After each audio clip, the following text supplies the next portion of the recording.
الله الرحمن الرحيم الحمد لله رب العالمين والصلاة والسلام على سيد المرسلين وعلى آله وأصحابه وأهل بيته وبارك وسلم. أما بعد فأعوذ بالله من الشيطان الرجيم. يريد الله بكم اليسر ولا يريد بكم العسر وَلِتُكْمِلُوا الْعِدَّةَ وَلِتُكَبِّرُوا اللَّهَ عَلَى مَا هَدَاكُمْ وَلَعَلَّكُمْ تَشْكُرُونَ. وَإِذَا سَأَلَكَ عِبَادِي عَنِّي فَإِنِّي قَرِيبٌ أُجِيبُ دَعْوَةَ الدَّاعِ إِذَا دَعَانِ فَلْيَسْتَجِيبُوا لِي وَلْيُؤْمِنُوا بِي لَعَلَّهُمْ يَرْشُدُونَ.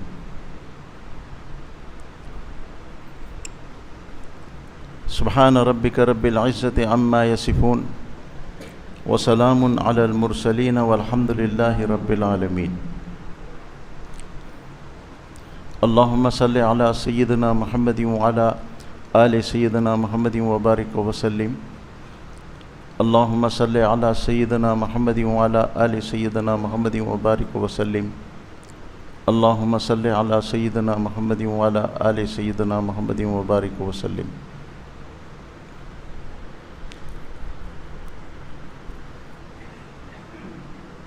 اب چند ایام بچے ہیں رمضان کے،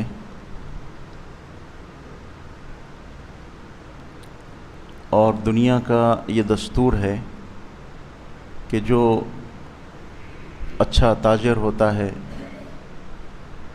یا کسی بھی لائن کا کوئی محنتی انسان ہوتا ہے،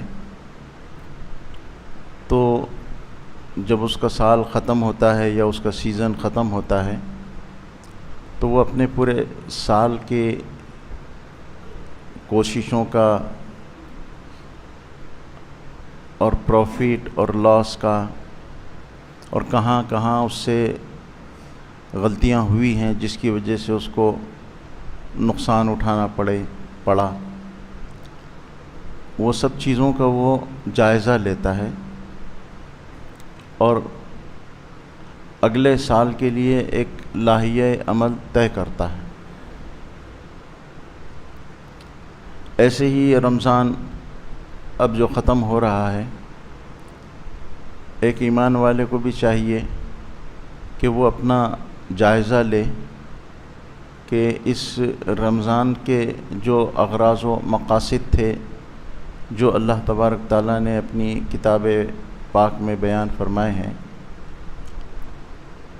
ان میں کہاں تک انہیں حاصل کرنے میں کہاں تک کامیاب ہوا ہوں، اور کیا مجھ سے کوتاہیاں ہوئی ہیں، تاکہ بندہ جو اس کو حاصل ہوا ہے اس پر اللہ کا شکر ادا کرے، اللہ سے مزید توفیق مانگے، اور جو اس سے کمیاں کوتاہیاں ہوئی ہیں اس پر استغفار کرے. صحابہ رضی اللہ عنہم کا یہ معمول تھا کہ وہ رمضان کے گزرنے کے بعد 6 مہینے تک استغفار کیا کرتے تھے، اور 6 مہینے تک دعائیں کرتے تھے رمضان کی ان عبادات کی قبولیت کے لیے. اور صحابہ کسی چیز میں مبالغہ علائی کرنے کے یا جھوٹی تعریفیں اپنی کرنے کے سے بالکل محفوظ تھے. حضرت عبداللہ ابن مسعود رضی اللہ عنہ نے فرمایا کہ وہ اقلہم تکلفاً، وہ لوگ اس قسم کے تکلفات بالکل نہیں کیا کرتے تھے، صاف گو اور بالکل سیدھے سادے لوگ تھے. تو اب ہم اور شریعت نے بھی جو طریقہ بتایا ہے وہ یہ ہے کہ عبادات کے اختتام پر استغفار کیا جائے. نبی اکرم صلی اللہ علیہ وسلم کے بارے میں آتا ہے کہ جب آپ نماز جیسا عظیم الشان عمل جب اس سے فارغ ہوتے تو اتنی زور سے استغفار سلام پھرنے کے بعد میں کہ وہ مسجد نبوی کے جو قدیم مسجد نبوی تھی جس کی 13 صفیں ہوا کرتی تھی، تو 13ویں صف تک آواز جاتی تھی، جو استغفر اللہ استغفر اللہ استغفر اللہ زور سے 3 مرتبہ کہتے تھے، پھر آپ اللہ اکبر کہتے تھے. یعنی اللہ بہت بلند ہے ہماری ان عبادات سے. ہم اپنی ان عبادات کو، اور یہ وہ کس کی عبادت ہے؟ رسول اللہ صلی اللہ علیہ وسلم کی عبادت ہے. آپ فرماتے تھے کہ ہم اس لائق نہیں ہے کہ ان عبادات کو خدا کے اس عظیم الشان دربار میں پیش کر سکیں. تو استغفار اور توفیق ملنے پر شکر، یہ شریعت نے ہم کو سکھایا ہے ہر عمل کے بعد میں. تو اب یہ جو آخری عشرہ ہے یہ رمضان کا، اب یہ آخری جو 2-5 دن بچے ہیں، اس میں ایک تو کثرت سے استغفار کیا جائے. اور استغفار زبان کا نام نہیں ہے، دل کی ندامت کا نام ہے. یعنی دل میں ندامت ہو کہ جیسی ہم کو کرنی چاہیے تھی عبادات، یا جیسا ہم کو کوشش کرنی چاہیے تھی رمضان میں، بہت کمی اور کوتاہی ہوئی ہے. اور پھر جو کچھ توفیق ملی ہے اس پر اللہ کا شکر ادا کیا جائے. اب یہ رمضان کے جو اغراض و مقاصد اور جو صفات کا حصول قرآن نے بیان کیا تھا، اس میں سے سب سے پہلی جو چیز قرآن نے بیان کیا تھا کہ لعلکم تتقون، کتب علیکم الصیام کما کتب علی الذین من قبلکم لعلکم تتقون. ایک بنیادی پہلا مقصد جو قرآن نے روزے کا بتایا ہے وہ تقوی بتایا ہے. اور تقوی جو ہے وہ دل کی کیفیت کا نام ہے. تقوی ظاہری کچھ رسوم کا نام نہیں ہے، داڑھی ٹوپی کرتے پاجامے کا نام نہیں ہے. دل کی اپنی ایک کیفیت کا نام ہے. اور ہمارے حضرت پیر ذوالفقار صاحب نقشبندی فرماتے ہیں اپنے بیانوں میں اکثر کہ تقوی زندگی کی سائنس کا نام ہے، آرٹ آف لیونگ جس کو بولتے ہیں آج کل کی زبان میں. زندگی گزارنے کا فن، زندگی گزارنے کا ڈھنگ، جس میں یہ ہے کہ بندے کے دل کے اندر ہمیشہ یہ کیفیت رہنی چاہیے، یہ خوف اور یہ ڈر رہنا چاہیے کہ مجھے اللہ کے سامنے حاضر ہونا ہے اور حاضر ہو کر اپنی زندگی کا حساب دینا ہے. تو یہ جو کیفیت ہے، اگر یہ کیفیت رمضان میں آئی ہے اور بڑھی ہے تو الحمدللہ بہت اللہ کا شکر احسان ہے. اور اگر نہیں پیدا ہوئی ہے تو استغفار کریں اور اللہ سے مانگیں. اب یہ جو 2-4-5 دن ہیں بچے ہیں، یہ اللہ کی طرف سے پورے مہینے کا ایک رات کے اندر میں اللہ تعالیٰ جہنم سے آزاد کرتے ہیں. اور جہنم سے آزاد عتق من النار اس کا نام ہی دیا گیا حدیث کے اندر کہ یہ جہنم سے اپنی گردنوں کو چھڑوانے کا مہینہ ہے. تو تقوی صرف ظاہری رسوم کی پابندی کا نام نہیں ہے، بلکہ یہ زندگی میں تبدیلی کا نام ہے. اور ایک ایسی کیفیت کا دل میں پیدا ہو جانا جو کیفیت آدمی کو اللہ کی نافرمانی سے روک دے.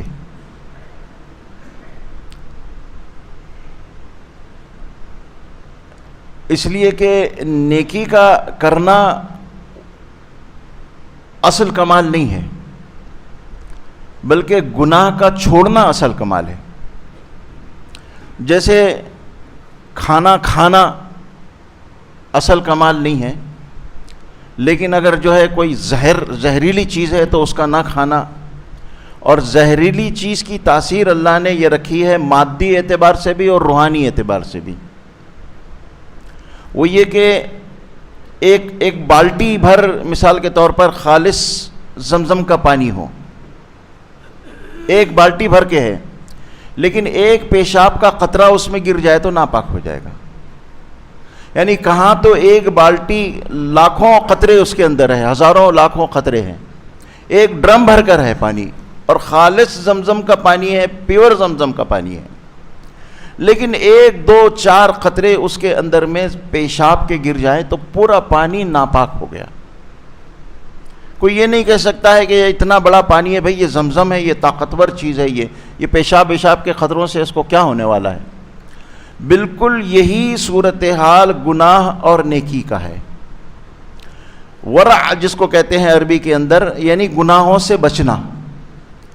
گناہوں سے بچنا اتنا ضروری ہے جتنا ضروری نیکی کرنا بھی نہیں ہے، اور نیکی کے کرنے والے کا اتنا کمال نہیں ہے جتنا گناہ کے بچنے والے کا کمال ہے۔ اگر ایک انسان صرف فرائض ادا کرتا ہے اور سنن ادا کرتا ہے اور بہت زیادہ نوافل نہیں پڑھتا ہے، بہت زیادہ ذکر اذکار تسبیح یہ وہ سب نہیں کرتا ہے، کچھ نہیں کرتا، یہاں تک کہ تہجد وہجد کچھ نہیں پڑھتا ہے، لیکن گناہوں سے بچتا ہے، تو یہ انسان اس انسان سے بہت زیادہ اللہ کے پاس میں درجے والا ہے جو تہجد گزار ہے، تسبیحات پڑھتا ہے، نوافل پڑھتا ہے، خوب تلاوت کرتا ہے، لیکن گناہوں سے بچنے کا زندگی کے اندر اس کے اہتمام نہیں ہے۔ اور گناہ کتنی سنگین چیز ہے، ایک واقعے سے میں آپ کو سمجھاتا ہوں۔ حضرت سفیان ثوری رحمۃ اللہ علیہ بہت بڑے محدث، اور انہی کے زمانے میں ایک صوفی بزرگ ہوا کرتے تھے شیبان الراعی، وہ چرواہے تھے اور بڑے اللہ والے آدمی تھے، بہت اونچا ان کا مقام تھا، بڑے بڑے محدثین ان کے سامنے زانو تلمس طے کرتے تھے، اور ان کی مجلسوں میں حاضر ہونے کو بڑے بڑے وقت کے علماء اور محدثین اپنی سعادت سمجھتے تھے، اور تھے ان پڑھ، امی تھے، پڑھے لکھے نہیں، چرواہا کیا پڑھے گا آدمی جو ہے وہ۔ ایک دفعہ مقام ابراہیم میں، حرم میں، مطاف کے اندر مقام ابراہیمی کے پاس حضرت سفیان ثوری بیٹھے ہوئے تھے، اچانک ان پر اور ان کے بغل میں شیبان الراعی بھی بیٹھے ہوئے تھے، اچانک ان کے اوپر ایک رقت طاری ہوئی سفیان ثوری پر رحمۃ اللہ علیہ، بڑے محدث اعلیٰ درجے کے، اور بس ایسے ہاتھ پٹک پٹک کر رونے لگے وہ، اور سر زمین پر مارتے تھے اور روتے تھے، اور ہاتھ پٹکتے تھے اور روتے تھے، بڑا سخت گریا حضرت سفیان ثوری رحمۃ اللہ علیہ پر طاری ہوا، بہت دیر تک گریا طاری رہا، روتے رہے۔ پھر جب کچھ افاقہ ہوا، کچھ طبیعت میں ٹھہراؤ آیا، تو شیبان راعی نے پوچھا کہ سفیان کیا مسئلہ ہے، کیوں اتنی رقت طاری ہو گئی، کیا بات پیش آئی؟ مقام ابراہیمی پر بیٹھے ہیں، کعبۃ اللہ سامنے ہے۔ تو حضرت سفیان ثوری رحمۃ اللہ علیہ نے فرمایا کہ ہمارے محلے میں میرے بچپن کا ایک ساتھی تھا، ہم دونوں نے بچپن میں مل کر ہماری اس کی دوستی تھی، ہم دونوں نے بچپن میں مل کر یہ طے کیا کہ علم حدیث حاصل کریں گے، اور ہم دونوں نے ایک ساتھ مل کر علم حدیث حاصل کرنے میں محنت کی، اور دور دور کے اسفار کیے، ایک ایک حدیث کے لیے 500 400 کلومیٹر جا کر، ہزار کلومیٹر جا کر ہم نے ایک ایک حدیث حاصل کرنے کے لیے اسفار کیے، اور برابر میرے ساتھ ساتھ اس علم کی تحصیل کے مجاہدے میں وہ میرا ساتھ تھی اور شریک تھا۔ پھر اس کے بعد میں یہاں ہم حرم میں آئے اور مکہ مکرمہ کے پہلے مدینہ منورہ گئے، مدینہ منورہ کے جتنے محدثین فقہا وغیرہ تھے ان سے ہم نے استفادہ کیا، تحصیل علم کی۔ پھر اس کے بعد میں ہم مکہ مکرمہ آئے، مکہ مکرمہ میں جتنے بڑے بڑے اس وقت کے محدثین فقہا، پہلے مکہ مکرمہ میں سال بھر علم کا بازار گرم رہتا تھا اور مدارس چلتے تھے، کوئی ایسا الگ سے مدرسوں کی عمارتوں کا تقریباً یہ 4 صدی کے بعد میں یہ کانسیپٹ اور یہ طریقہ وجود میں آیا، ورنہ کوئی عالم کوئی مسجد میں بیٹھ جاتا تھا، کوئی مکہ چلا جاتا، کوئی مدینہ چلا جاتا، کوئی دمشق، کوئی شام، کوئی عراق، کوئی قاہرہ، اور بیٹھ کے جو ہے وہاں پر درس کا حلقہ لگتا اور وہی مدرسہ ہوا کرتا تھا۔ تو حرم کے اندر جتنے بڑے بڑے فقہا، علماء، محدثین تھے ان سے ہم نے استفادہ کیا، اور کہنے لگے کہ عبادات کے اندر مجھ سے زیادہ جفاکش اور بڑا مجاہدہ کرنے والا اور بڑی محنت کرنے والا انسان تھا، لیکن اس کے بعد اچانک بیمار ہوا، اور بیمار ہونے کے بعد میں تکلیف اس کو کچھ بیماری کی بہت زیادہ ہو گئی، اور اس تکلیف کی وجہ سے اس کی زبان سے اللہ کی شکایت کے اور کفر کے کلمات نکلے، اور اسی حال میں اس کا انتقال ہو گیا۔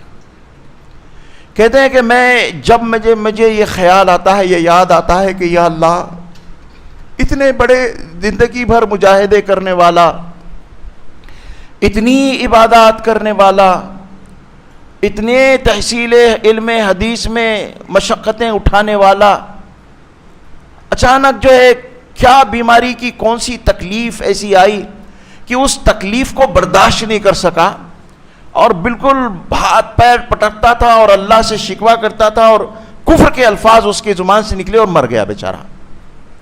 میں سوچتا ہوں کہ یا اللہ میرا بھی کہیں یہی حشر نہ ہو جائے۔ تو شیبان الراعی کہتے ہیں کہ میں اللہ کی طرف متوجہ ہوا، اور میں نے مراقبہ کیا، اور میں نے اللہ سے دعا کی کہ یا اللہ آخر کیا بات تھی، اتنے مجاہدے کرنے والا، یہ بے نیازی کا یہ کون سا طریقہ ہے یا اللہ، یہ بھی ایسی بھی کون سی بے نیازی ہے کہ اتنے مجاہدے کرنے والا، اتنی قربانیاں دینے والا، اتنا علم حدیث کا شیدائی،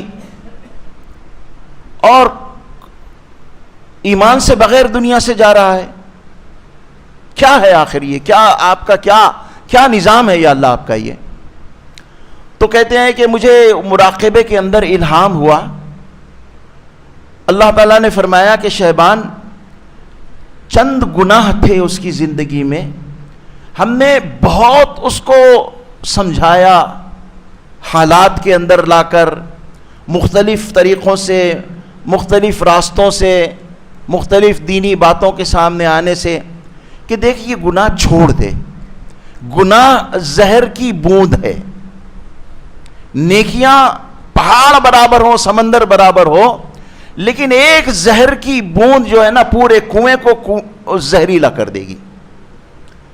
تو ہم نے بار بار اس سے کہا، اور اس کو کبھی کبھی اللہ تعالیٰ حالات کو لاتا ہے انسان کی زندگی میں، تاکہ اس کے اوپر تضرع کی کیفیت اور اپنے احتساب کی کیفیت پیدا ہو، کہ یا اللہ یہ میرے اوپر حالت جو آئی ہے، یہ میری تکلیف، یہ بیماری، مجھے اتنی شدید تکلیف کہ میرے لیے یہ تکلیف بیماری کی ناقابل برداشت ہو گئی، کیوں ہے آخر، کیوں انسان اپنا احتساب کرے؟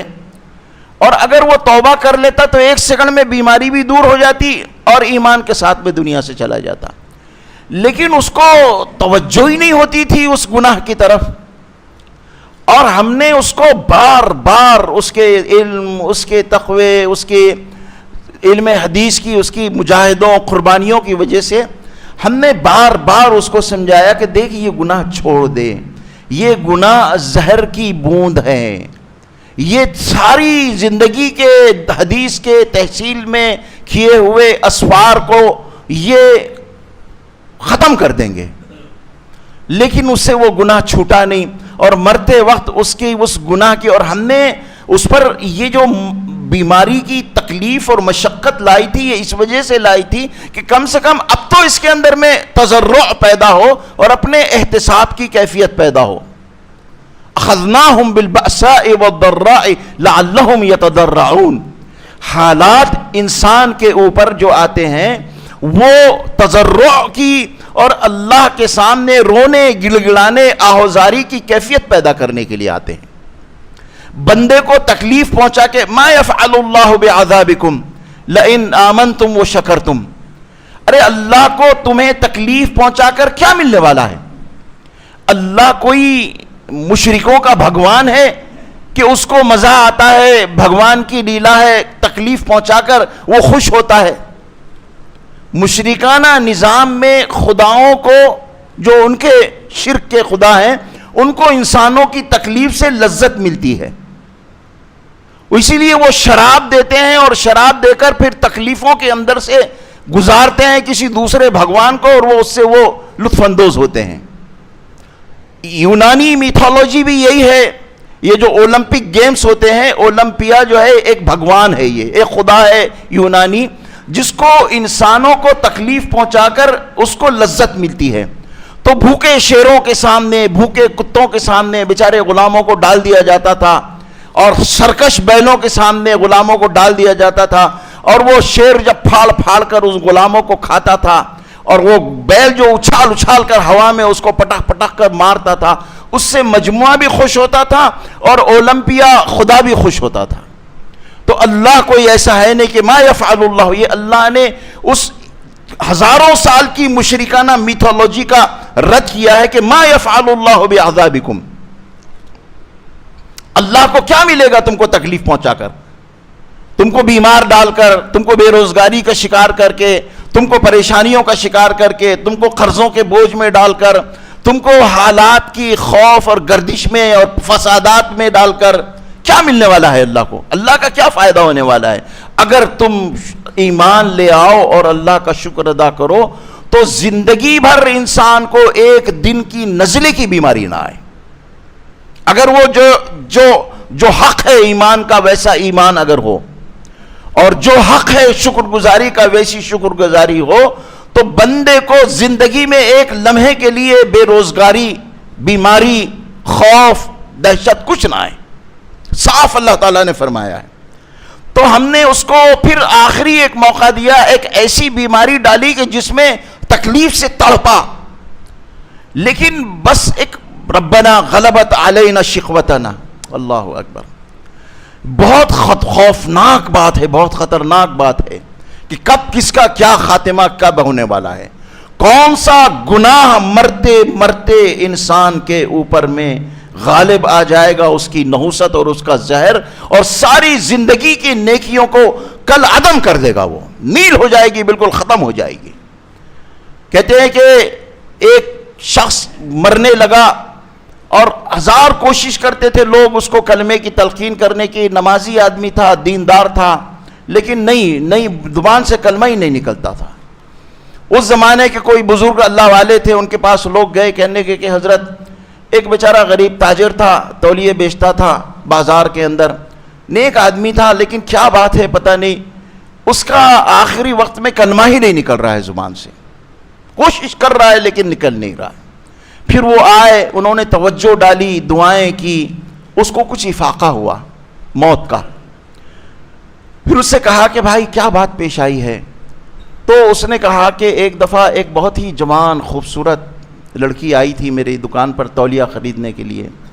میں تولیہ تو نکال کے اس کو دے رہا تھا، لیکن کن انکھیوں سے جو ہے خائنۃ الاعین، جو میں نے پچھلے جمعے بتایا تھا، کن انکھیوں سے اس کے حسن کو اور اس کی جوانی کو میں نہار رہا تھا اور اس سے لذت لے رہا تھا.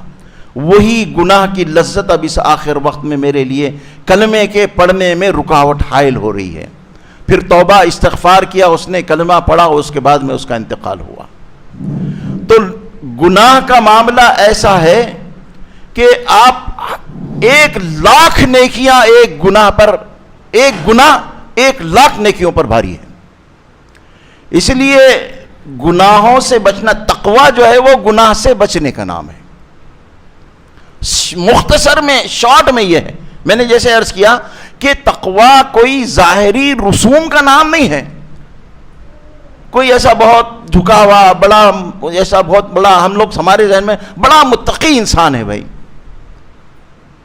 بڑا بدمزاج، بڑا چھڑچھڑی طبیعت کا، لوگوں سے ملنے والا نہیں، یہ اس کا نام تقوی نہیں ہے. یہ دھوکہ ہے. تقوی دل کے اندر وہ کیفیت ہے جو انسان کو اللہ کی نافرمانی سے تنہائی میں اور مجمع میں روکتی ہے، خاص طور پر تنہائی کے اندر. اور علماء نے لکھا ہے کہ تنہائی کا گناہ موت کے وقت میں ایمان سے محرومی کا سبب بنتا ہے. یہ جو موبائل ہے نا، یہ لاکھوں بڑے بڑے اللہ والوں نے خوابوں میں اللہ نے دکھایا ان کو کہ لاکھوں لاکھ مسلمان ایمان کے بغیر جا رہے ہیں، لاکھوں لاکھ انسان یا کروڑوں ہو سکتا ہے. ان کو غسل دیا جا رہا ہے، نماز پڑھی جا رہی ہے، لیکن اللہ کے پاس میں کہیں اور کسی فہرست میں لکھے ہوئے ہیں. یہ وہ موبائل کے تنہائی کے گناہ ہیں، بہت خطرناک۔ یہ اللہ کی غیرت کو للکارنا ہے۔ ایک انسان تنہائی میں کمرے کے اندر بیٹھا موبائل پر ایک ایسی چیز دیکھتا ہے جو اس کو دیکھنا نہیں چاہیے، چاہے وہ دیندار ہو چاہے بے دین ہو، جو بھی ہو، لیکن ایک کھڑ سے آواز ہوتی تو ادھر ادھر دیکھنے لگتا۔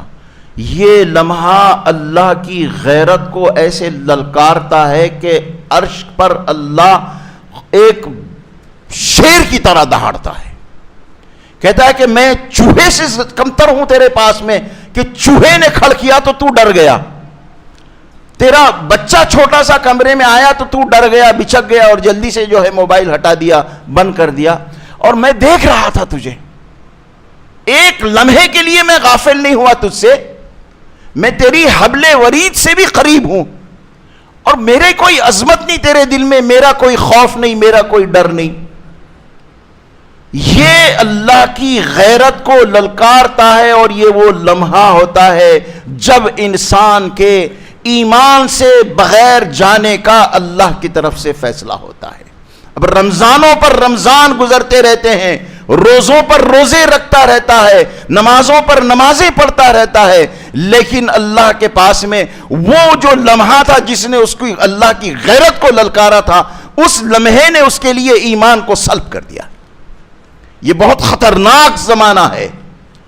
خدا، میں اللہ کی قسم کھا کر کہتا ہوں، کئی مرتبے مجھے میرے دل میں یہ خیال پیدا ہوتا، کاش میں 10ویں 12ویں سے پہلے مر گیا ہوتا، میں زندہ نہ رہا ہوتا۔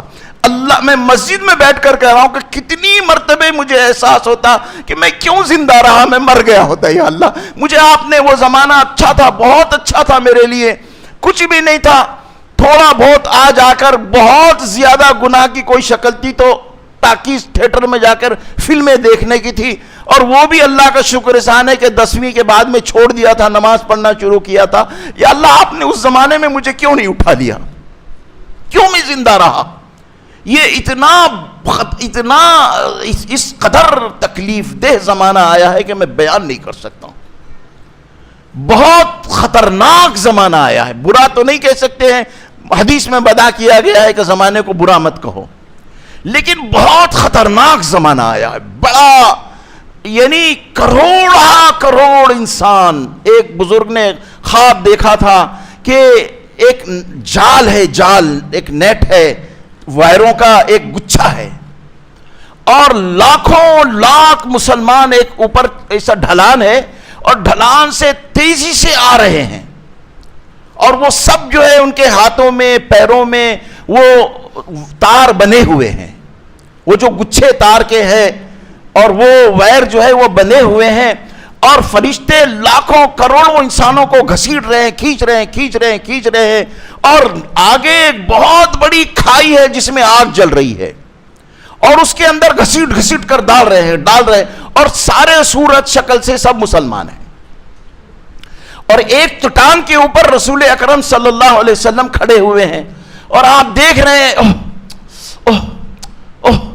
بڑی سخت تکلیف میں ہے، آپ اپنی امت کو اس طرح نیٹ کے اندر، جال کے اندر جکڑ کر فرشتوں کو جہنم میں پھینکتے ہوئے دیکھ کر آپ کو تکلیف ہو رہی ہے، آپ کو بہت دکھ ہو رہا ہے، بہت مشقت ہو رہی ہے۔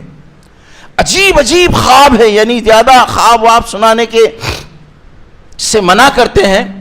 ایک شیخ ابو بکر الجزائری مدینہ منورہ کے اندر ابھی 2-4 سال پہلے انتقال ہوا، بہت بڑے بزرگ اللہ والے، میں الحمدللہ 2-4 درسوں میں ان کے میں بھی بیٹھا ہوں، اللہ کا شکر احسان ہے۔ مسجد نبوی میں ان کا درس ہوتا تھا، تھے جزائر کے، کبھی آ گئے تھے بچپن میں، بڑا علم اللہ نے ان کو دیا تھا، بڑی کتابیں ہیں ان کی، مدینہ یونیورسٹی میں بھی پڑھاتے تھے، اور مسجد نبوی میں ان کا درس ہوتا تھا، اور بڑی رقت طاری تھی، بس روتے رہتے تھے، بیان حدیث پڑھاتے تھے، حدیث بات کم کرتے تھے، روتے رہے، آخری عمر میں تو لوگ کہتے ہیں کہ بالکل بات ہی نہیں کر پاتے تھے، بس روتے رہتے تھے، دیکھتے تھے رسول پاک صلی اللہ علیہ وسلم کے روضے کی طرف، اور ادھر منہ کر کے روتے، پھر دیکھتے ادھر، پھر ادھر روتے، پھر دیکھتے ادھر، پھر روتے، بس روتے ہی رہتے تھے۔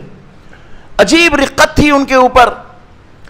تو ایک شاگرد سے انہوں نے کہا، ایک دفعہ کسی نے پوچھا تنہائی میں کہ آج کل حضرت رقت بہت طاری ہے، کیا بات ہے، بہت روتے ہیں آپ؟ کہنے لگے کچھ دن پہلے میں نے رسول اکرم صلی اللہ علیہ وسلم کو خواب میں دیکھا.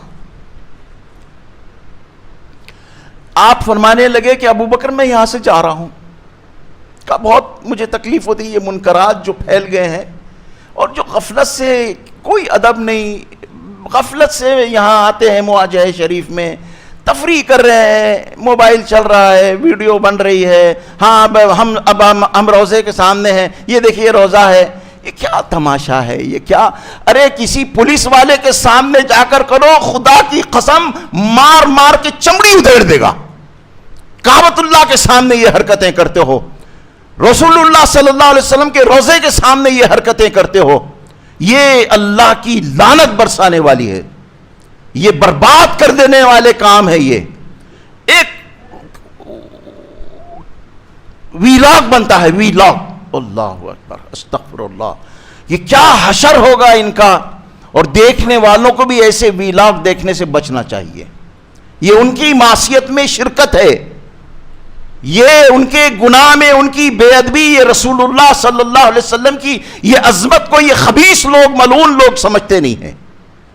یہ جو توہین رسالہ رسول اللہ صلی اللہ علیہ وسلم کی توہین ہو رہی ہے نا، یہ آپ نے فرمایا کہ ابو بکر اب میرا دل یہاں نہیں لگتا ہے، بہت غفلت اور بہت معصیت اور بہت منکرات ہے یہاں پر.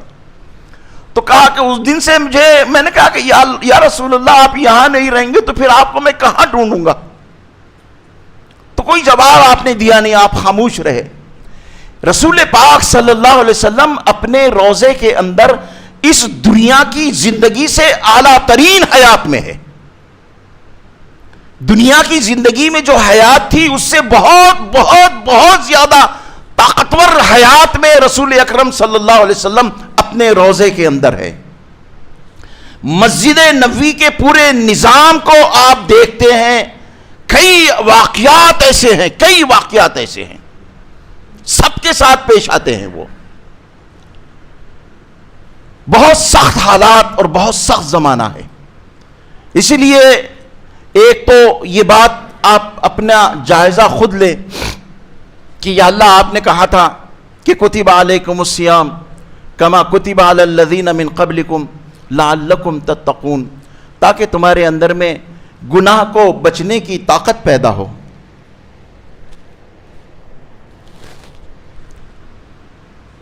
میرے اندر میں گناہ سے بچنے کی، تنہائی کے گناہوں سے بچنے کی میرے اندر میں کیفیت پیدا ہوئی ہے کہ نہیں ہوئی ہے. اسی لیے رسول یہاں ہے، اس تقوی کا تعلق یہاں سے یہ کپڑوں سے، اس سے کچھ بھی نہیں ہے.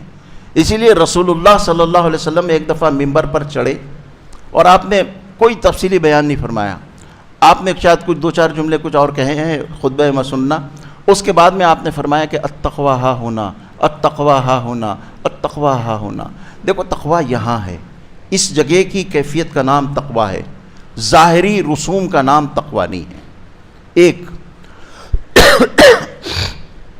اور دوسرے اللہ نے یہ فرمایا یرید اللہ بکم اليسر. یہ وہ آیات ہیں جو روزے کے سلسلے میں سورہ بقرہ میں آئی ہیں. یرید اللہ بکم اليسر ولا یرید بکم العسر. دیکھو اللہ تمہارے لیے آسانیاں چاہتا ہے، سختی تم سے نہیں چاہتا ہے. یہ جو روحانی تطہیر اور پاکیزگی اور جو ایک اسپریچول پیوریفیکیشن حاصل کرنے کا یہ جو 29-30 دن کا کورس دیا ہے اللہ تعالیٰ نے، اس سے پہلے انسان اپنی روحانی تطہیر کے لیے جو مشقتیں اور جو مجاہدے اور جو قربانیاں دیتا تھا وہ ہمارے لیے ناقابل برداشت ہیں. ہزاروں سال سے انسان اپنے اسپریچول پیوریفیکیشن کے لیے بڑے بڑے تپسیائیں، مجاہدے اور ریاضتیں کیا کرتا تھا. اللہ تعالیٰ نے اس امت کے اوپر رحم فرمایا اور رحم فرما کر اللہ نے اس کو ایک بہت مختصر سا اور ایک بہت آسان سا، جس کو ایک بوڑھا بھی کر سکتا ہے، ایک جوان بھی کر سکتا ہے، ایک چھوٹی موٹی بیماریوں کا شکار وہ بھی کر سکتا ہے، سب کر سکتے ہیں۔ یہ اللہ کی طرف سے یسر ہے، ایک بہت آسان پرسکرائب نسخہ ہے۔ اللہ نے اس امت کی روحانی تطہیر کے لیے اور روحانی پاکیزگی حاصل کرنے کے لیے اللہ نے یہ ایک مختصر سا بہت آسان سا رمضان کا ایک کورس دیا ہے۔ دن میں روزہ اور رات میں عبادات اور قیام اور تراویح۔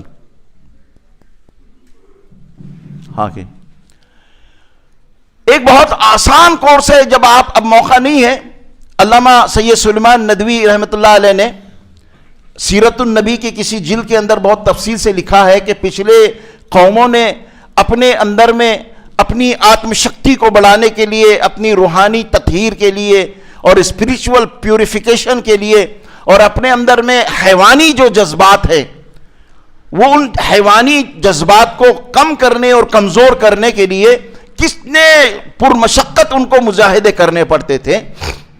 یہود کا روزہ 24 گھنٹے کا روزہ ہو جایا کرتا تھا۔ بہت مشقتوں والی اللہ نے ان کو جو ہے عبادتیں دی تھی، اور اس امت کو بہت عافیت اور سہولت والی۔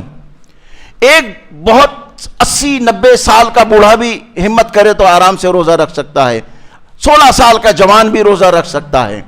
اسی کو فرمایا اللہ نے کہ یرید اللہ بکم اليسر ولا یرید بکم العسر وَلِتُكْمِلُوا الْعِدَّةَ وَلِتُكَبِّرُوا اللَّهَ عَلَى مَا هَدَاكُمْ وَلَعَلَّكُمْ تَشْكُرُونَ۔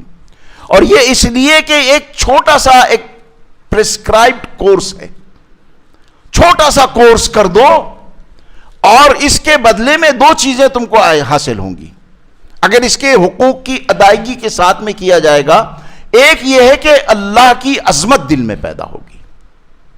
میں نے جو واقعہ سنایا کہ بندہ موبائل پر کچھ ناقابل دید چیزیں دیکھ رہا ہے جو دیکھنا نہیں چاہیے، ایک چوہے نے کھڑکھڑایا تو ڈر گیا۔ تو چوہے کا ڈر ہے، عظمت ہے، اللہ کا ڈر اللہ کی عظمت نہیں ہے۔ یہی ہے وَلِتُكْمِلُوا الْعِدَّةَ وَلِتُكَبِّرُوا اللَّهَ عَلَى مَا هَدَاكُمْ۔ یہ ہدایت کی نعمت جو تم کو ملی ہے، اس پر اللہ کی عظمت اور اللہ کی بڑائی تم بیان کرو۔ دل میں انسان کے اللہ کی عظمت آئے، اور جب عظمت آتی ہے تو پھر شکر گزاری کا جذبہ پیدا ہوتا ہے۔ وَلَعَلَّكُمْ تَشْكُرُونَ۔ یہ جو پورے یہ اس کا نتیجہ، یہ اس کا نتیجہ، یہ اس کا نتیجہ ہے۔ اگر روزوں کے حقوق کی ادائیگی کے ساتھ میں روزے رکھو گے تو روزے دل کے اندر تقوی کی کیفیت کو اور خدا کی عظمت کو پیدا کریں گے۔ یہ ایسا ہو نہیں سکتا کہ ایک انسان روزوں پر روزے اور رمضان پر رمضان رکھا جا رہا ہے لیکن اس کو تقوی حاصل نہیں ہو رہا، اس کو اللہ کی عظمت اس کے دل میں پیدا نہیں ہو رہی، شکر گزاری کا مزاج اس کے اندر میں نہیں بن رہا۔ ایسا ہو نہیں سکتا ہے، یہ امپاسبل ہے۔ یہ اس لیے کہ یہ اس کائنات کے حکیم اور طبیب پروردگار کے ہے جس نے انسان کو بنایا ہے۔ وہ انسان کے ایک نس سے واقف ہے، اس کو پتا ہے کہ اس عمل کا یہ نتیجہ نکلنا ہی نکلنا ہے، اسی لیے اس نے وہ عمل دیا ہے۔ اگر اس عمل کا وہ نتیجہ نہ نکلتا تو کوئی دوسرا عمل دیتا۔ یعنی خدا کے اس سسٹم میں، نظام میں، اگر 30 دن کے روزوں سے تقوی حاصل نہیں ہو سکتا تھا تو اللہ ہر 6 مہینے کے بعد میں 30 دن کے روزے دیتا۔ لیکن اللہ کے علم میں ہے، اور انسانی پیدائش کا جو ساخت اور اس کی جو کیمسٹری ہے، اس کیمسٹری کو اللہ جانتا ہے کہ سال میں 1 دفعہ 1 مہینہ روزے رکھ لینا سال بھر کے تقوی کی کیفیت پیدا ہونے کے لیے خدا کے علم میں کافی ہے۔ اگر یہ ناکافی ہوتی تو اللہ کوئی اور بھی ساتھ میں عبادتوں کو جوڑتا، 3 مہینے کے کر دیتا کہ بھائی حج تک روزے رکھو، یا ہر 4 مہینے کے بعد میں 1 مہینے کے روزے رکھو، یا ہر 6 مہینے کے بعد میں 1 مہینے کے روزے رکھو۔ لیکن اس طبیب حقیقی کے علم میں ہے کہ 1 سال میں 1 مہینے کے روزے انسان کے دل میں اللہ کی عظمت، شکر گزاری اور تقوی پیدا کرنے کے لیے کافی ہے۔ اس کا مطلب یہ ہے کہ ہمارے روزے نہیں ہیں، روایتوں میں آتا ہے کہ جہنم میں ایک آدمی کو بہت سخت مار پڑ رہی ہوگی. لوگ جہنمی بھی دیکھیں گے کہ اتنی مار کیوں پڑ رہی ہے بھائی اس کو, یعنی حالانکہ وہ خود بہت تکلیف میں ہے. جہنم کی تکلیف کوئی کم تکلیف ہے؟ کون سا جہنمی ہے جس کی کمی تکلیف ہو یا زیادہ ہو؟ لیکن بڑی عبرتناک مار پڑ رہی ہوگی. تو لوگ پوچھیں گے جہنم میں کہ بھائی اس کو اتنی عبرتناک مار کیوں پڑ رہی ہے؟ تو کہا جائے گا کہ یہ رمضان کی ناقدری کرتا تھا. کتنی خطرناک بات ہے یہ. اور رمضان کی ناقدری صرف یہ نہیں ہے کہ روزے نہ رکھے جائیں, روزوں کے حقوق کی ادائیگی کے بغیر روزے رکھنا, صاف فرمایا رسول اللہ صلی اللہ علیہ وسلم نے, ایسے فاقے کی اللہ کو ضرورت نہیں ہے. فرمایا کہ جو آدمی جھوٹ نہ چھوڑے, جو آدمی لڑائی جھگڑا نہ چھوڑے, جو آدمی گالی گلوج نہ چھوڑے, جو آدمی چیخنا چلانا نہ چھوڑے, اس کے فاقے کی اللہ کو کوئی ضرورت نہیں ہے.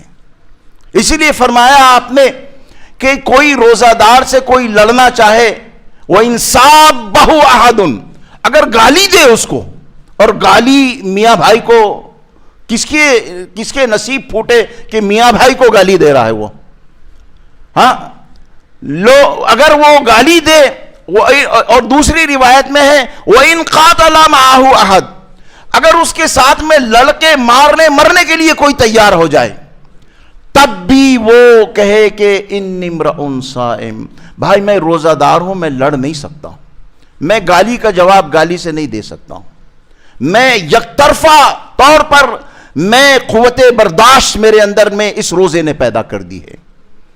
اب میری زبان پر اس روزے نے قابو کر دیا ہے, میرے جذبات پر اس روزے نے لگام لگا دی ہے, میں لڑائی جھگڑا, اب یہ سال بھر کے لیے مطلوب ہے. یہ ایک انسان روزے میں جو ہے لڑ رہا ہے جھگڑ رہا ہے, تو یہ وہ لوگ ہیں جو ایسی عبرتناک جہنم میں ان کو مار پڑنے والی ہے کہ یہ رمضان کی اس نے قدر نہیں کی. اتنا سخت معاملہ ہے. وَلِتُكَبِّرُوا اللَّهَ عَلَى مَا هَدَاكُمْ وَلَعَلَّكُمْ تَشْكُرُونَ. اور علماء نے لکھا ہے کہ مقام شکر جو ہے, اس کے بعد جو مقام آتا ہے بندے کے لیے, وہ مقام دعا ہے. بہت سادے سیدھے سمپل الفاظ میں آپ کو سمجھا رہا ہوں. یہ بڑی تصوف کی بڑی گہری باتیں ہیں. یہ جب بندے کے اندر میں حقیقی شکر گزاری کا مزاج پیدا ہوتا ہے, وہ نعمتیں تو نعمتیں, خدا کی طرف سے آئی ہوئی تکلیفوں کو بھی اپنے محبوب کی طرف سے بھیجا ہوا تحفہ سمجھتا ہے.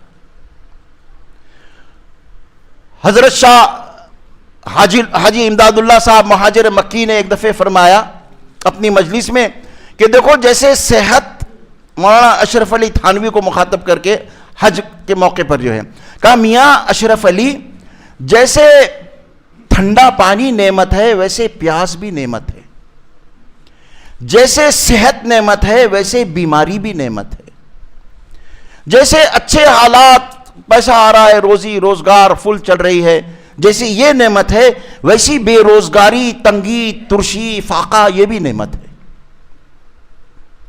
یہ سب نعمتیں ہیں اللہ کی. کہتے ہیں کہ پھر دوسرے دن ان کی مجلس میں ایک شخص آیا اور بہت بیمار تھا. اس نے کہا کہ حضرت میری بیماری بہت زیادہ ہے, صحت کے لیے دعا کر دیجیے. اب کہنے لگے, مولانا اشرف علی تھانوی رحمۃ اللہ علیہ فرماتے ہیں کہ اب میں نے دیکھا کہ اب ان بزرگوں کا کیا, کل تو حضرت نے فرمایا تھا کہ بیماری بھی نعمت ہے, اب اس کو کہتے ہیں کہ ہاں میاں بیماری نعمت ہے, تو کاہے کو دعا کروا رہا, جا بیمار ہے تو بیمار ہے, کیوں دعائیں کروا رہا ہے. لیکن عجیب اللہ نے بزرگوں کو فہم دیا ہوتا ہے, اور بڑی عجیب ان کی ادائیں نرالی ہوتی ہے. اللہ والوں کی ادائیں نرالی ادائیں ہوتی. اس لیے میں نے کہا تھا کہ جب تک کوئی انسان کسی اللہ والے کے صحبت میں اس کی جوتیوں میں نہ بیٹھے, وہ انسان بن ہی نہیں سکتا. وہ جانور کا جانور ہی رہے گا اور جانور دنیا سے چلا جائے گا. یہ بہت ضروری ہے کسی بزرگ, کسی اللہ والے سے اپنے آپ کو نتھی کرنا, جوڑے رکھنا, ان کے قدموں میں بیٹھنا, ان کی باتوں کو سننا, ان کی اداؤں کو دیکھنا, ان کے اٹھنے بیٹھنے, ان کی باتوں کو. تو کہنے لگے کہ اب میں سوچنے لگا کہ اب حضرت اس کے لیے کیا دعا کرتے ہیں میں دیکھوں. تو حضرت نے ہاتھ اٹھائے اور فرمایا کہ یا اللہ, صحت بھی آپ کی نعمت ہے، بیماری بھی آپ کی نعمت ہے، لیکن ہم کمزور بندے ہیں یا اللہ آپ کے، اس بیماری کی نعمت کے متحمل نہیں ہے، اس لیے آپ اپنے فضل و کرم سے اس بیماری کی نعمت کو صحت کی نعمت میں تبدیل فرمائیے گا۔ کیا پر حکمت دعا ہے۔ فرمانے لگے کہ میاں اگر پیاس نہ ہو تو پانی کی لذت آ نہیں سکتی ہے، تو پیاس بھی بڑی بھاری نعمت ہے، سخت حالات بھی بڑی بھاری نعمت ہے، پھر آدمی کو پتہ چلتا ہے کہ یہ جو مل رہی ہے نعمتیں یہ کتنی قیمتی اور کتنی قدردانی ہے اس کی، اور وہ جو شکر گزاری کا جذبہ پیدا ہوتا ہے، یہ مقام شکر اس کو مقام دعا تک پہنچاتا ہے۔ دعا یہ مکھی اڑانے کا نام نہیں ہے منہ پہ سے، یہ مکھیاں اڑانا ہے، یہ اس کا نام دعا نہیں ہے، یہ کچھ اور ہوگی تو ہوگی، یہ اس کو دعا نہیں کہتے۔ دعا ہے اپنے محبوب کے ساتھ میں راز و نیاز کی باتیں کرنے کا نام ہے، تنہائی میں بیٹھ کر اللہ سے گھنٹوں گھنٹوں، آدھا آدھا گھنٹہ، ایک ایک گھنٹہ اللہ سے باتیں کرنے کا نام دعا اللہ اور بندے کے درمیان میں کنورزیشن ہے۔ اسی لیے سورہ فاتحہ کو دعا کہا گیا کہ سورہ فاتحہ کی ہر آیت پر اللہ جواب دیتے ہیں، ایسے بندے کی ہر دعا پر اللہ جواب دیتے ہیں، اور انسان دل کے کانوں سے سن سکتا ہے۔ جو نہیں سنتا ہے وہ افسوس کرے، سننا کمال نہیں ہے، نہ سننا عیب ہے۔ تو جب انسان تنہائی میں بیٹھے، ایک تو یہ جو آج کل یہ ایک رواج پڑ گیا ہے مجموعوں کے اندر چیخ چیخ کے دعائیں کرنے کا اور رونے چیخنے چلانے کا، اس کی کوئی اصل نہیں ہے۔ اس کو قدیم علماء بدعت کہا کرتے تھے، لیکن ہمارے علماء نے اس کو اس لیے رائج کیا کہ بھائی دعا سے ٹوٹ گئی ہے، کٹ گئی ہے، لوگ دعائیں کرتے نہیں، کم سے کم یہ اجتماعی دعاؤں کا ایک نظام چلاؤ، اس میں بیٹھیں گے کریں گے دعائیں تو تنہائی میں بھی دعائیں کرنے کی عادت پڑے گی، ورنہ یہ ناپسندیدہ ہے کہ بھئی فلاں اجتماع ہو رہا ہے، آج دعا کا دن ہے، 1,00,000 آدمی کے بجائے 10,00,000 آدمی وہاں پہنچ گئے، کوئی قیمت نہیں ہے اللہ کے پاس میں ان کی جو ہے، کوئی، میں سچ کہہ رہا ہوں بالکل، یہ اتنی ڈیرنگ سے کوئی بات نہیں کہے گا آپ سے جو ہے، میں بالکل بہت سوچ سمجھ کے قرآن حدیث کو سامنے رکھ کر کہہ رہا ہوں، ایسی بھیڑ کے اللہ کے پاس میں کوئی وزن نہیں ہے۔ غثاء ان کا غثاء السیل حدیث میں آتا ہے، یہ سمندر کا جھاگ ہے، جھاگ اٹھتا ہے، سمندر کی لہریں آتی ہے، جھاگ اٹھتا ہے، ایسا لگتا ہے کہ سمندر سارا اس کے اندر چھپ جائے گا، 1 سیکنڈ میں غائب ہو جاتا ہے۔ جاتے ہیں، بھیڑ کی بھیڑ جاتی ہے، فلاں بزرگ آئے ہیں چلو دعا میں شریک ہونا ہے، یہ بھیڑ ہے، غثاء ان کا غثاء السیل۔ وہ دعا جو انسان کی زندگی نہ بدلے وہ دعا نہیں ہے، وہ ایک رسم ہے، ایک ریچول ہے، اور ایک بے مقصد ایک چیز ہے، بے فائدہ ایک چیز ہے۔ تو ایک ہی بات فرمائی گئی کہ جب انسان مقام شکر میں آتا ہے، اور یہ روزوں کے کورس کے بعد میں انسان کو مقام شکر حاصل ہوگا ہی ہوگا، نہیں ہوگا، نہیں ہو رہا ہے تو خطرناک بات ہے۔ اسی لیے اللہ تبارک تعالیٰ نے اس کے فوراً بعد کہا سورہ بقرہ کی یہ جو آیات چل رہی ہیں روزے کے احکام کی کہ وَلِتُكْمِلُوا الْعِدَّةَ وَلِتُكَبِّرُوا اللَّهَ عَلَى مَا هَدَاكُمْ وَلَعَلَّكُمْ تَشْكُرُونَ، اور اس کے فوراً بعد ہے وَإِذَا سَأَلَكَ عِبَادِي عَنِّي فَإِنِّي قَرِيبٌ، ارے میرے پیارے آپ میرے بندوں سے کہہ دیجئے گا۔ اللہ براہ راست کہہ سکتا تھا، لیکن اللہ کو اپنے پیارے حبیب سے ایسی محبت ہے کہ اللہ اپنی باتیں اپنے محبوب سے کہلواتا ہے۔ جب انسان یہ محبت کے سب یہ وہ ہیں، اب یہ پتہ نہیں ہم کو سمجھیں گے یہ نہیں سمجھیں گے، نہیں معلوم، مجھے نہیں معلوم، محبت کی ادائیں ہوتی ہے۔ اللہ اپنے محبوب کو اتنا چاہتا ہے کہ ہزاروں مرتبے، سووں مرتبے براہ راست اللہ بندوں سے کہنے کے بجائے اپنے محبوب سے کہتا ہے کہ میرے پیارے، میرے محبوب، میرے بندوں سے کہہ دو، قل لعبادی، قل کیا ہے، قل لعبادی الذی لعلکم تشکرون وَإِذَا سَأَلَكَ عِبَادِي عَنِّي فَإِنِّي قَرِيبٌ، جب میرے بندے میرے بارے میں پوچھیں تو کہنا کہ میں قریب ہوں، پاس ہی ہوں ان کے جو ہے بالکل۔ دیکھیے یہ بہت بڑی ڈھارس کی بات ہوتی ہے، یہ بڑا حوصلہ ہوتا ہے یہ جو ہے نا، ہمارے ایک دوست نے ایک واقعہ سنایا تھا.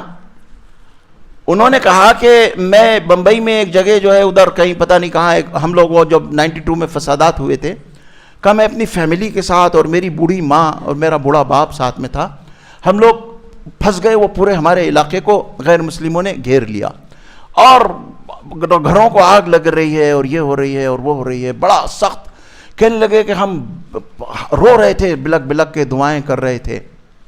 اتنے میں اچانک ایک فون بجا. وہ ایک صاحب سے جو ہے وہ تعلق تھے ان کے، انہوں نے کہا کہ مولانا صاحب آپ کہاں ہیں؟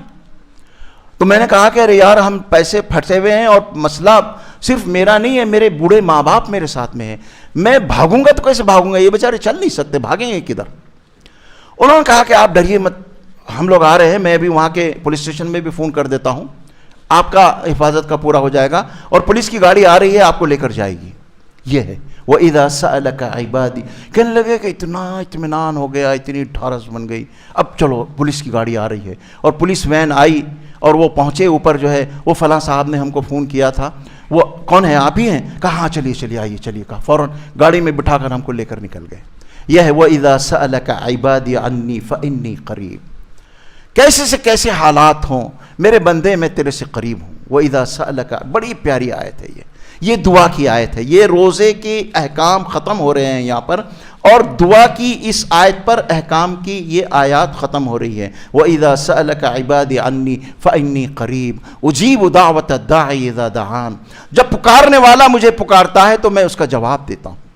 وہ کسی پتھر کو نہیں پکار رہا ہے، وہ ایک الحی القیوم پروردگار کو پکار رہا ہے، ایک زندہ اور ایک بہت ہی غیرت مند خدا کو پکار رہا ہے، کریم پروردگار کو پکار رہا ہے. ایسی پکار اس کی ہوا میں یوں نہیں جانے والی ہے. وَإِذَا سَأَلَكَ عِبَادِي عَنِّي فَإِنِّي قَرِيبٌ أُجِيبُ دَعْوَةَ الدَّاعِ إِذَا دَعَانِ فَلْيَسْتَجِيبُوا لِي وَلْيُؤْمِنُوا بِي. دیکھو تم بھی میری بات مانو، میں تمہاری اتنی بات مانتا ہوں، اتنا تمہارے ساتھ میں رہتا ہوں، ہر وقت کی سیفٹی سیکیورٹی تم کو لگائے رکھتا ہوں، تو تم بھی میری بات مان کے زندگی گزارو. وَلْيُؤْمِنُوا بِي، اور مجھ سے اپنے تعلق کو مضبوط رکھو. ایمان کیا ہے؟ بندے کا خدا سے جڑ جانا، اس کا نام ایمان ہے. ایمان کوئی بول کا نام نہیں ہے، ایمان یہاں کی دل کی کیفیت کا نام ہے. تو فَلْيَسْتَجِيبُوا لِي وَلْيُؤْمِنُوا بِي لَعَلَّهُمْ يَرْشُدُونَ، تاکہ وہ تم رشد اور ہدایت پا جاؤ. اب دعا کے سلسلے میں ایک چھوٹے سے ایک عبارت ہے، ایک عالم دین نے بہت پیاری باتیں لکھی ہے. میں تھوڑی سی اس کی، اب یہ رمضان کی وجہ سے 2-5 منٹ تاخیر ہو جا رہی ہے، آگے نہیں ہوگی انشاءاللہ. دعا ایک عمل، ایک طریقے زندگی کا نام ہے. دعا بجائے خود ایک تدبیر ہے. انسان یہ سمجھتا ہے کہ مثال کے طور پر اگر کوئی روزگار سے محروم ہو جائے، بے روزگار ہو جائے، تو وہ یہ سمجھتا ہے کہ میں یہاں وہاں بھاگ دوڑ کر کے یہاں سے وہاں سے کیسا نہ کیسا مال کمانے کی کوشش کروں گا. لیکن دنیاوی ضرورتیں بھی پوری کرنے کا سب سے بڑی تدبیر اور اسباب میں سے بڑا سب سے سبب دعا اور نماز ہے. تو فرماتے ہیں کہ دعا بھی ایک تدبیر ہے. مولانا یوسف صاحب رحمۃ اللہ علیہ فرمایا ایک بیان میں انہوں نے کہ لوگ یہ کہتے ہیں کہ ہم لوگوں کو اسباب سے کاٹتے ہیں، جماعتوں میں نکال دیتے ہیں، اسباب سے کاٹ دیتے ہیں. کہا کہ ہم اسباب سے کاٹتے نہیں ہیں، ہم تو حقیقی اسباب سے جوڑتے ہیں. دیکھو اس امت کی ضرورتیں اور تقاضے پورے ہونے کے اسباب اعمال ہیں، نماز ہے، دعا ہے، عمرہ ہے، حج ہے. حدیث میں آتا ہے کہ ایک عمرے سے ایک حج کے درمیان جو فاصلہ ہے، یہ عبادت انسان کے فقر کو کاٹتی ہے، تنگ دستی کو کاٹتی ہے. حج فقر اور تنگ دستی کے دور ہونے کا ذریعہ ہے. نمازیں زندگی سے گندگیوں کے نکلنے کا ذریعہ ہے. نمازیں شفا ہے. حضرت ابو ہریرہ رضی اللہ عنہ پیٹ کو پکڑ کر بیٹھے ہوئے تھے مسجد نبوی میں. رسول پاک صلی اللہ علیہ وسلم آئے. آپ نے فرمایا کہ کیا، فارسی میں پوچھا کہ کیا ابو ہریرہ پیٹ میں اشکم دردست، صرف ایک جملہ نبی پاک صلی اللہ علیہ وسلم کا فارسی میں، اور یمن میں فارسی چلتی تھی اور وہ یمن کے رہنے والے تھے. تو حضرت ابو ہریرہ کہتے ہیں کہ میں نے آپ کی زبان مبارک سے اپنی مادری زبان کا لفظ سنا، میں اچھل کے کھڑا ہو گیا. آپ نے فرمایا کہ ابو ہریرہ نماز پڑھ، نماز میں اللہ نے شفا رکھا ہے. یعنی میں نماز پڑھا، میرے پیٹ کا درد دور ہو گیا. تو فرماتے تھے کہ ہم تو حقیقی اسباب سے جوڑتے ہیں.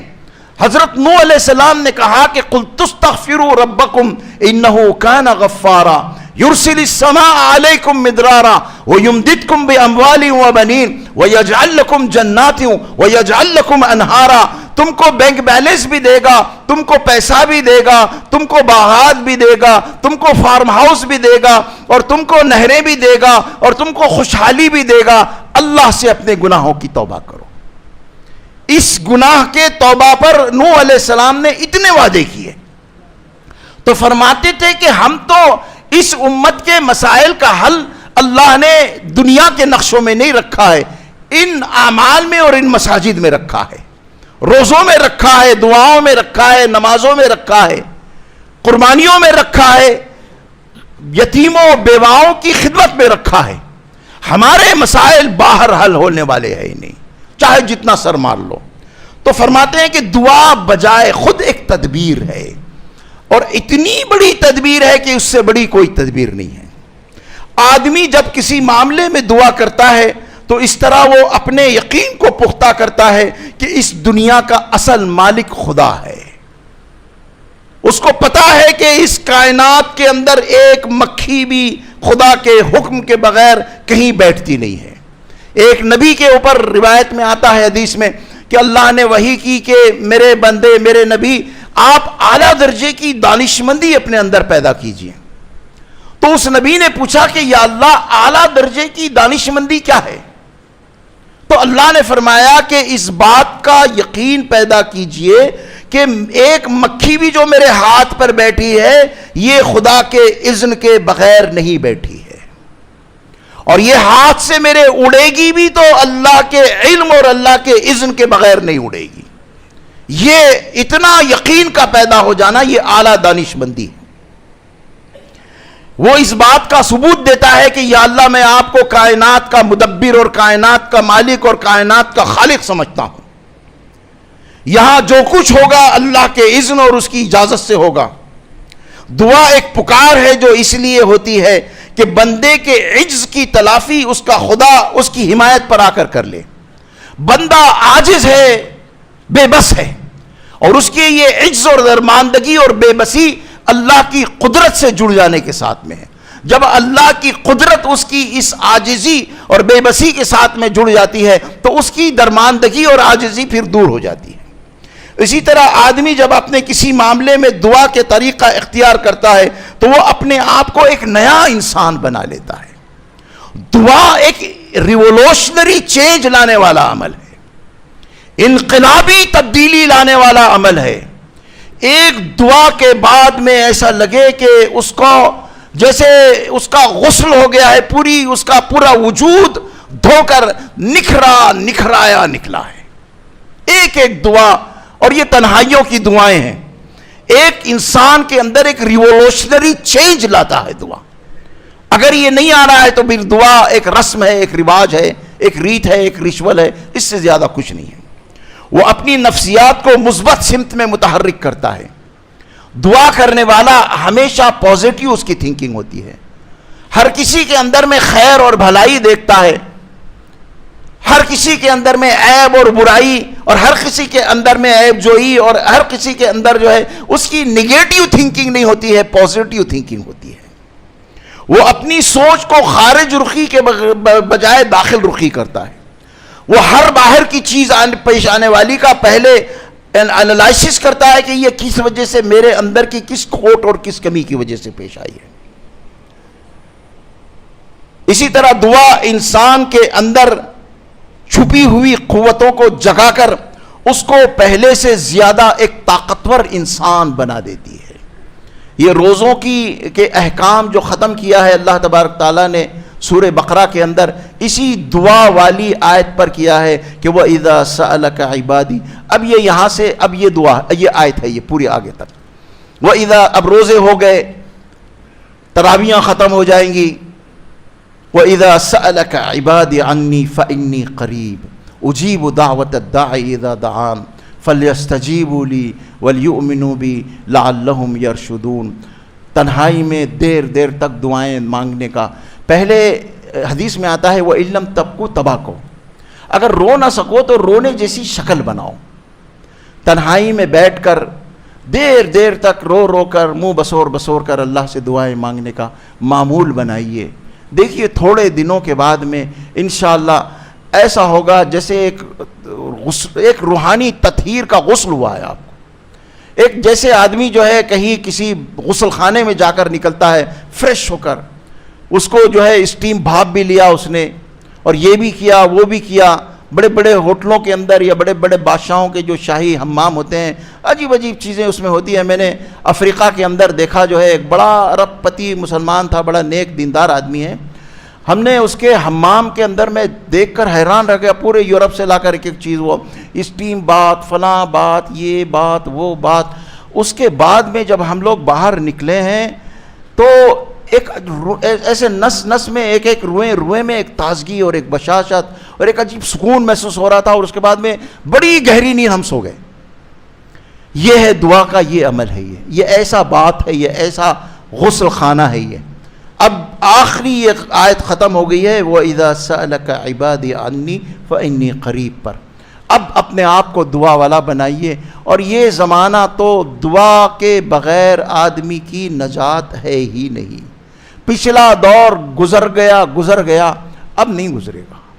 اب تو دن بدن حالات کا شکنجہ کسا جا رہا ہے. اب صرف دعا ہی انسان کے لیے راہ نجات ہے. وآخر دعوانا الحمدللہ رب العالمین.